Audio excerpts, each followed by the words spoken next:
총선 소식 앞서 계속 전해드렸는데요. 정치권 이슈를 좀 더 자세히 짚어보겠습니다. 지난주 이 시간에는 최재성 전 청와대 정무수석과 얘기 나눠봤고요. 오늘은 전원책 변호사와 함께하겠습니다. 어서 오십시오. 예, 안녕하세요. 안녕하세요. 예, 정말 오랜만입니다. 오랜만입니다. 예. 예. 지금 총선 딱 일주일 남았는데 금요일부터 또 사전투표 들어가잖아요. 사실 이틀 남은 거죠. 그러면. 이틀 남은 거죠. 예. 근데 지금 보니까 재외선거 투표율이 상당히 높게 나왔어요. 60%를 넘었죠. 예. 예, 넘었는데 이번에는 아닌 말로 네. 뭐 횟수는 좀 안 될 말이지만 예. 우리나라 상황을 잘 모르는 교포 2세, 3세들도 아주 적극적으로 참여한 사람이 많다. 요즘 인터넷을 예. 통해서 다 알아요. 아, 그렇겠죠. 예. 그렇군요. 예. 이게 바로 이번 총선 투표율로 이어질 것 같습니까? 글쎄요, 이번에 투표율이 높을 것이라고 다들 그렇게 예측을 하고 있습니다. 아, 예, 투표율이 높을 것이다. 예. 아마 일 중에 한 8, 9번 그렇게 예측을 하는 것 같아요. 그래요? 예. 그럼 역대 총선 투표율 잠깐 보여주실래요? 역대 총선 투표율을 보면 지난 투표율도 21대 총선 때 투표율이 66.2%였어요. 그런데 이렇게 예. 투표율이 높다는 얘기는 예. 그만큼 우리나라가 지금 두 편으로 딱 나뉘어져가 있고 아. 그리고 세대별 경쟁을 하고 있습니다. 가령 35에서 한 55살까지. 예. 그걸 이제 4050이라고 부르는데 네. 4050은 그 민주당의 그 대표 뭐 사법 리스크 이런 거는 생각도 하지 않습니다. 무조건 진보 좌파. 예. 그리고 60대, 70대는 뭐 다들 아시다시피 그 보수 우파로 예. 아주 그 옛날부터 그렇게 투표 성향을 보이고 있는데 네. 그러면 캐스팅 보트가 어디냐? 가장 그 연령대 숫자는 적지만 예. 2030 아. 특히 35살 미만 16살부터 이 친구들은 그 우리 사회에서 가장 공정에 신경을 쓰는 세대입니다. 네. 공정한 것. 예. 그러니까 이 중도파라기보다는 사실 무당층이에요. 네. 무당층이라고 보는 것이 옳을 겁니다. 예. 그러니까 쉽게 말씀드리면 이 당 저 당 나 지지하는 정당이 없다. 다만 내가 원하는 것은 공정한 사회. 지금까지 그 친구들이 조국 같은 사람에게 반발을 한 것은 부하 권력을 이용해서 예. 자신의 부하 권력을 물려주려 한다. 거기에 반발을 했단 말이에요. 네네. 그러니까 이번에도 보면 조국 혁신당이 가장 지지도가 낮은 쪽이 바로 20 세대입니다. 그렇군요. 예. 그럼 앞서 투표율 잠깐 다시 한번 보여주실래요? 오늘 김민석 민주당 상황실장이 목표 투표율을 이야기했습니다. 총 투표율 71%, 사전 투표율 31%. 이게 우리 투표율 목표다라고 했는데 만약에 김민석 상황실장의 동료대로 총 투표율이 71% 나오고 사전 투표율이 31% 만약에 나온다면 민주당에 확실히 유리할 것 같습니까? 그래서 이번에는 이제 여당 그리고 보수 그 원로들이 예. 다 같이 우리도 사전투표 열심히 하자 이렇게 지금 독려를 하고 있으니까 예, 한동훈 비대위원장도 그렇게 얘기한 것 같은데. 사전투표율이 높다고 해서 그것이 전부 다 진보 좌파의 뭐 다수표로 연결되는 것은 아니다 이렇게 볼 수도 있겠지만 그래도 지금까지는 이 젊은 친구들이 비교적 이제 사전투표를 많이 하잖아요. 그리고 그 뚜껑을 막상 읽어보면 진보 좌파가 많았단 말이에요. 아마 이번에도 그럴 가능성이 높다 이렇게 보는데 저는 그 2030의 무당층이 과연 어디로 기울 것인가. 이 2030은 투표율보다는 2030의 무당층이 이 캐스팅 보트를 쥐고 캐스팅 보트 역할을 할 것이다 하는 판단을 하는 것은 사실 지금 뭐 몇몇 사람은 그런 얘기를 합니다만 나중에 뚜껑 열고보면 아마 엄청난 영향을 미칠 것이다. 왜 그런가 하면 6070의 세대 수가 많습니다. 그리고 투표 10개가 굉장히 높거든요. 또 반면에 4050도 그렇습니다. 그래서 이번 선거는 과거와 달리 지원론이냐 견제론이냐 이 싸움이 아닌 거예요. 심판론 싸움입니다. 그렇군요. 쉽게 말하면 정권을 심판하겠다. 또 한편 그 야가 지금까지 목리를 부려가지고 어떤 계획도 못하도록 한 그 야당을 심판하겠다. 그 심판론 대 심판론이 부딪혔다는 말은 이 월드 리프먼이 그 얘기했잖아요. 옛날 여론이라는 책에서 총알 대신에 투표지를 총알처럼 사용하는 전쟁이 벌어진 거다. 알겠습니다. 이번에 우리 선거 지금 그런 것 같아요. 그런 양상이고 또 그런 양상 때문에 투표율이 더 높아질 것으로 높아질 것으로 봅니다. 그래서 막연하게 과거처럼 뭐 기준을 좀 이야기해 주실래요? 박근혜 대통령 당선될 때 그랬잖아요. 투표율 70% 넘어가면 이걸 무조건 그 문재인 대통령이 문재인 씨가 당선될 것이다. 그 당시 때요? 이랬단 말이에요. 예, 예. 그런데 그래서 오후 3시가 넘어가니까 6070들이 네. 투표소로 다 몰려갔거든요. 그랬군요. 제가 예. 당시에 모 예. 방송국 가기 전에 마지막으로 투표를 하러 갔더니 줄을 쫙 서 있는 거예요. 아. 나이 드신 분들이 예. 그럴 정도로 이 투표율이 높으면 그 정권이 바뀐다 이제 이런 예. 얘기가 있었는데 그렇군요. 이번에도 예. 아마 그 이 투표율이 높으면 그 진보 좌파가 압승할 것이다. 예. 이런 예측을 계속 내놓는다면 네, 네. 그것도 저는 위험하리라고 봅니다. 알겠습니다. 네. 일단 투표율이 높아질 것은 확실하는데 과연 어느 층이 또 더 나가서 투표를 할지 여부도 또 승패를 가른 변수가 될 것이라는 말씀을 해주신 거예요. 정치권 이슈가 워낙 많기 때문에 오늘 이슈 바로 들어가 보겠습니다. 오늘 여야 지도부가 제주 4.3 사건 76주기 맞아서 추념식에 참석을 했는데 한동훈 비대위원장은 불참했어요. 대신에 이제 4.3 아픔 공감한다, 참석 못해 송구하다라는 입장을 밝혔고요. 이재명 대표는 참석을 했습니다. 4.3 학살의 후회라 할 수 있는 정치 집단이 국민의힘이다라고 비난을 했어요. 먼저 한동훈 비대위원장은 오늘 제주를 내려가지 않았나요? 어떤 예, 충청권에 일정을 갔죠. 했고요? 예, 야, 충청권이 예. 사실은 충청권이 지난 21대에서도 예. 수도권이 완전히 그 참패를 했을 예. 보수 세력이 참패했을 당시에도 예. 충청권은 예상외로 11대 9였습니까? 예. 두 석밖에 안 밀렸거든요. 지난 총선 결과를 잠깐 볼까요? 예. 충남, 충북, 대전, 세종 보여주세요. 예. 지난 21대 총선에서는 보면은 지금 설명 좀 해주세요. 그러면 충남 같은 예, 경우에는 충남은 6대 6이었죠. 충남이 보니까 6대 5네요. 6대 5였습니까? 예, 민주당 예. 6석, 미래통합당 5석. 예, 그리고 충북이 5대 3이었고요. 그러면 제가 계산 조금 잘못했네요. 예, 그리고 11대 8이. 그런데 세종하고 대전은 또 민주당 그건 그건 또 민주당이 다 쓸어갔습니다. 그랬군요. 그 하면 역시 민주당이 네. 그때도 충청에서도 크게 이겼지만 아, 그런데 이번에는 예, 이번에는요? 조금의 분위기가 다른 것 같아요. 예. 전체적으로 그 제가 지금까지 자료를 쭉 본 바에 의하면 충청권은 워낙 지금 박빙을 다투는 지역이 많이 늘어나고 있다. 예. 그러니까 한동훈 그 위원장이 어제 오늘 이틀 연속. 예, 예. 충청권에 지금 집중을 하고 있단 말이에요. 예. 그런데 한동훈 위원장이 그 스쳐간 지역에 보수가 예. 지지도가 확 올라가느냐? 예. 사실은 그렇지 않으니까 또 문제예요. 그런 건 아니에요. 예. 또 한동훈 위원장이 그래서 가도 한동훈 위원장이 참 열심히 하는데 왜요? 예. 우리 국민들은 지금 굉장히 냉정합니다. 그렇군요. 이번 예. 선거가 한동훈 대 이재명의 어떤 차기 구도를 놓고 벌이는 싸움이 아니라 예. 이번 선거는 역시 대통령 그 취임 23개월째 예. 정확히 하면 당선된 지 만 2년이 지나서 하는 중간평가다. 아. 그 중간평가의 경우에는 예. 어떤 의미에서는요. 권력을 가진 쪽이 엄청나게 불리합니다. 네. 비판을 받는 입장이란 말이에요. 그런데 이 중간평가라고는 하지만은 예. 그래도 지금 야당이 갖고 있는 리스크가 너무 큰 거예요. 예. 야당도. 예. 지금까지는 중간평가다. 이래서 첫 번째는 이제 시험 과목이 민생이지 않습니까? 네, 중간평가니까. 네. 이러니까 물가가 고물가 이것 때문에 실험하는 쪽에서 전부 다 아마 윤석열 대통령에 대한 비판을 할 것이다. 안 예. 찍을 것이다. 예. 특히 대파 사건이 터졌단 말이에요. 네. 875원짜리 대파 사건이 터졌으니까 고기를 다 질질 흔들었는데 그 여파가 그대로 여론에 미쳤습니다. 쫙 그렇군요. 떨어졌거든요. 예.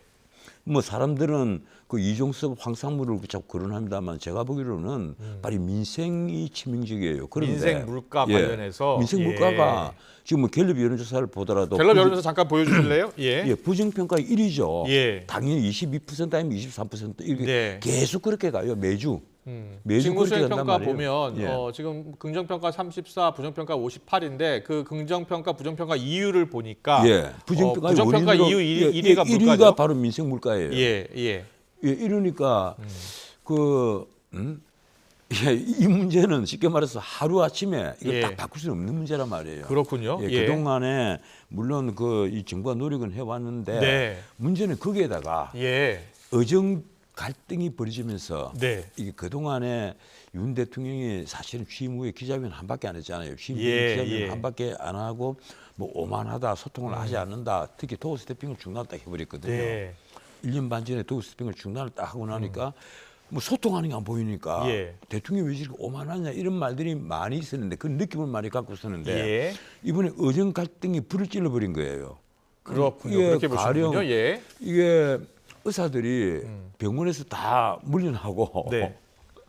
그런데 대통령이 나 2,000명 이거 그럼 재고를 할 수 있다. 얼마 전에 담화를 예. 했잖아요. 요 예. 한마디만 하셔도 될 텐데 예. 2,000명은 불변이다. 음. 이런 자세를 계속 보여버리니까 저거 너무 오만한 거 아니냐. 알겠습니다. 지금 최대 이슈 가운데 하나는 모두 이제 의정 갈등을 뽑고 있어요. 그리고 막판 변수로도 꼽고 있고요. 근데 이제 윤 대통령이 전공의들과 이제 직접 대화하고 싶다, 만나고 싶다라고 예. 제안을 했는데 아직은 지금 성사가 되지 않은 상황이에요. 오늘 내일 성사 되지 싶어요. 예, 저는. 오늘 이와 관련해서 여야 입장을 잠깐 듣고서 또 이야기 더 나눠보겠습니다. 대통령께서 담화를 하셨는데 좀 약간 일부에서 혼란스럽게 생각하는 부분도 틀림없이 있겠지만 좀 제가 방점은 저는 대화를 하겠다. 2,000명 부분에 대해서는 어저께도 좀 얘기가 있었습니다만은 전공인들이 생각하는 얘기도 충분히 듣고 그래서 거기에서 저는 전공인들이 합리적인 얘기를 하면은 담화에도 나오고 정책 주장에 설명에서도 나왔습니다만은 수용하실 가능성이 있다고 생각합니다. 윤석열 대통령은 이틀 전 51부가 담화에서 국민과 싸운다. 의사들은 안 된다. 도도 때려잡듯 따라잡겠다. 그런 얘기를 하면서 말미에다 이런 대화를 얘기하는 것은 이미 하지 않겠다는 거예요. 그런데 어떤 경우에도 2,000명은 불변이다. 나는 옳고 국민은 의사는 안 된다. 이러면 대화가 되겠어요.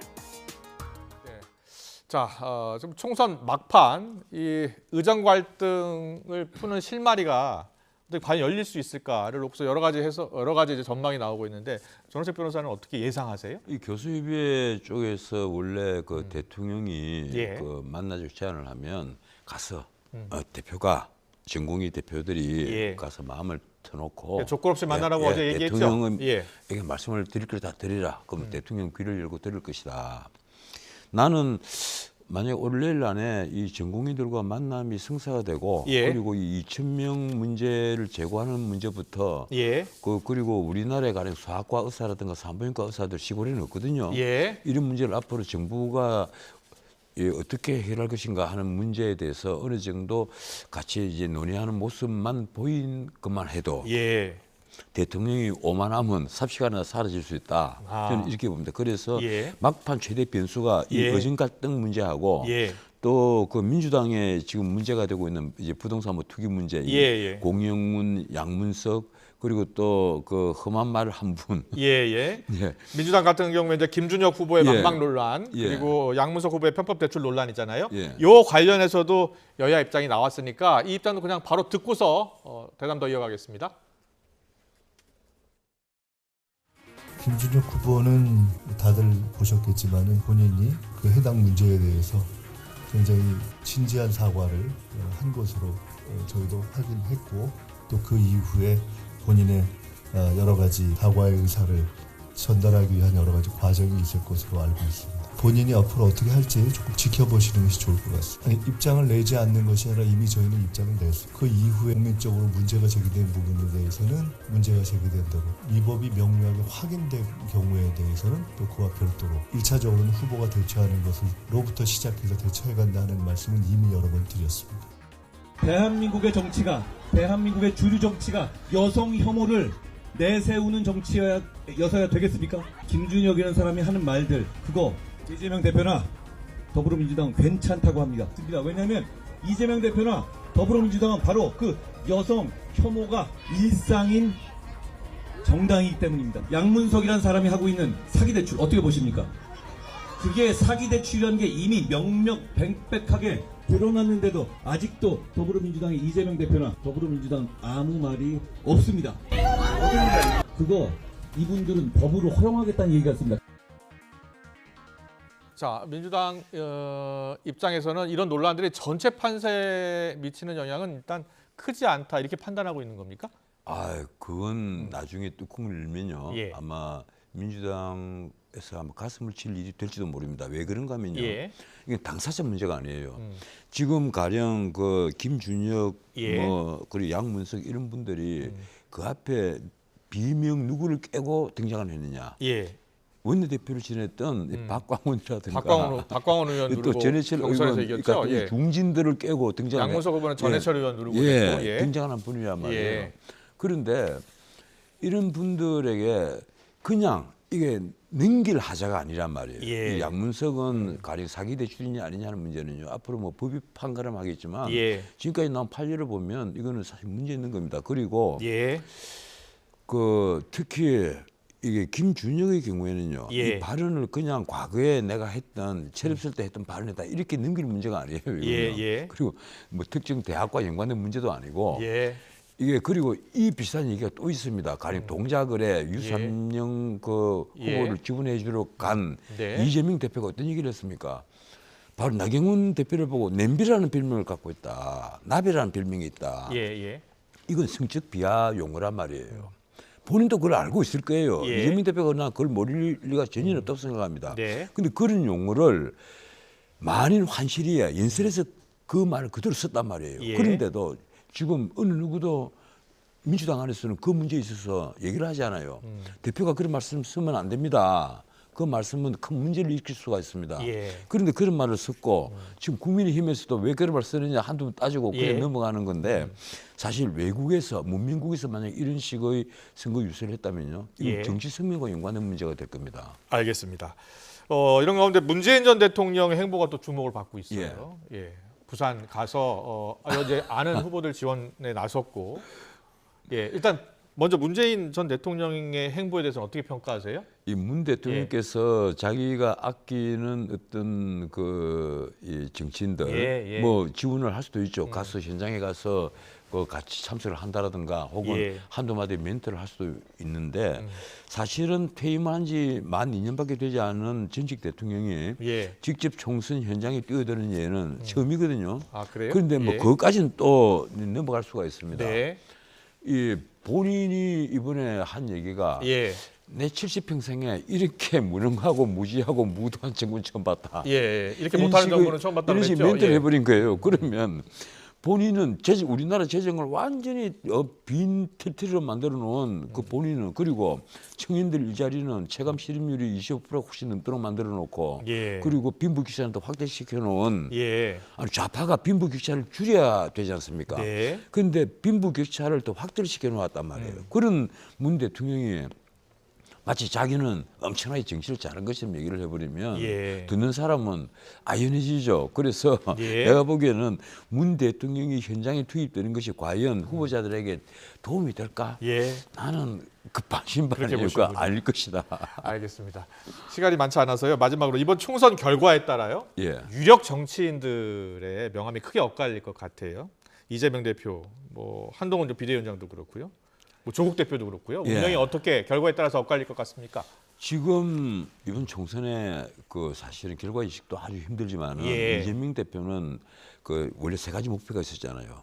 첫 번째는 이재명 당을 만들겠다. 예. 민주당을 이재명 당으로 만들겠다. 두 번째는 151석을 해서 제1당을 그대로 유지를 하겠다. 예. 세 번째는 자기도 개항을에 여전히 방탄조끼를 입겠다. 이 예. 세 가지 목표가 있었는데 뭐 지금은 본인은 아마 세 가지 다 달성할 수 있다고 믿겠지만 예. 본인이 사법 리스크는 그렇다고 해서 해결되지 않을 겁니다. 이 조국 또 역시 마찬가지입니다. 조국 교수도 예. 역시 앞으로 대법원에서 길어도 한 6개월 정도 지나면 뭐 최종 이 판결이 나올 것이고 대법원 판결 나올 때까지요? 그러면 예. 이 법률심에서 여전히 상고 기각이 되면 이제 감옥에서 2년 동안 가 있어야 되는데 예. 나중에 피선거권은 또 여전히 문제가 되겠죠. 예. 자 그러면 이게 최종 확정되면 예. 피선거권을 5년간 박탈당하는 예, 거죠. 그렇죠. 예. 예, 그러니까 피선거권이 사면 복권을 해주지 않으면 예. 여전히 문제가 된단 말이에요. 예. 이러니까 앞으로 나는 정계 개편이 반드시 온다고 봐요. 네. 이번 총선 이후에 총선 이후에 정계 개편이 있을 정계 것이다. 개편이 올 것이다. 만약에 여당이 패배를 한다면 예. 정계 개편은 아주 빨리 올 것이고 예. 그리고 여당이 이긴다 하더라도 정계 예. 개편은 이거는 불가피하다. 아, 그렇게 그러니까 보시는군요. 야당이 그 새롭게 아마 조직될 수밖에 없다. 그렇군요. 예, 그래서 이번 총선은 이 보기보다 역대 뭐 지원론 견제론이 붙는 그런 선거가 아니라 예. 문자도 심판론과 심판론이 충돌하는 엄청난 예. 전투인데 이고 예. 그리고 선거 이후도 엄청난 파장의 길 그런 선거로 보인다. 이 그렇군요. 말씀을 드리겠습니다. 하나 더 물어볼게요. 이 조국혁신당의 지금 총선 투표용 비례대표 정당 그 지지율이 계속 높아지고 있잖아요. 예. 근데 조국 대표가 이런 말을 하더라고요. 총선 후에 이 한동훈 비대위원장이 윤 대통령과 국민의힘에 의해서 버려질 것이다. 이렇게 내다봤어요. 이 전망은 어떻게 지금 만약에 보세요? 이 국민의힘이 제 1당이 안 된다면 일당이 안 된다면 예, 그 윤석열 대통령은 남은 3년 동안 자기가 하고 싶은 계획을 하기 위해서 예. 이 정계 개편을 본인이 도모할 가능성이 있습니다. 아, 일당 예. 그러니까 국민의힘이 일당이 안 되면 예, 그럴 경우에는 과감하게 이 여당에서 뭐 불사한다 해서 새로운 이 국가 뭐라고 할까 미래 세력들과 예. 함께 새로운 정치 세력을 만들겠다. 예. 뭐 이렇게 나올 가능성도 있고. 예. 하지만 이제 가능성은 굉장히 적지만은 나는 그 윤 대통령이 그 한동훈 뭐 위원장뿐 아니라 예. 아무리 가까운 사람들이라도 나 거리를 하나 둘 수 있다고 봐요. 그런데 이번에 총선 후보 중에 보기보다 윤석열 대통령과 가까운 사람들이 많이 포진을 하고 있습니다. 예. 제가 헤아려 보니까 40명은 넘어요. 그래요? 그러면 이 새로운 정계 개편이 만약에 벌어진다면 예. 그게 큰 힘이 되겠죠. 그런데 그것보다는 역시 국민의힘을 제거하는 쪽으로 가지 않겠습니까? 알겠습니다. 예. 오늘은 전원책 변호사와 함께했고요. 다음 주에 또 최재성 전 수석과 함께하겠습니다. 잘 들었습니다. 고맙습니다. 예, 고맙습니다.